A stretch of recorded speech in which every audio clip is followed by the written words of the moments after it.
Hi, I'm Carly with Senior Planet from AARP. Did you know that your iPhone's camera can do much more than scan QR codes and take pictures? In this tech tip video, we'll show you how to use the camera to decipher laundry care for your clothes. Open the camera app. Point the camera at any tag that has laundry instructions. Take a picture as you normally would.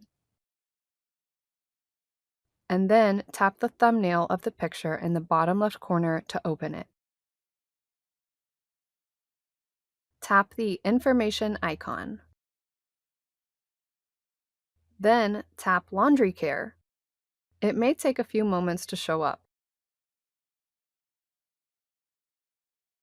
The laundry care instructions for your garment will be displayed on your phone. If you don't see the laundry care options when you tap the information icon, you may need to retake the picture. For best results, lay the garment flat, zoom in on the tag, and make sure to take a picture of the tag against a light background. And that's it. Thanks for watching. If you want to learn more iPhone tips and tricks, Senior Planet offers free online technology training.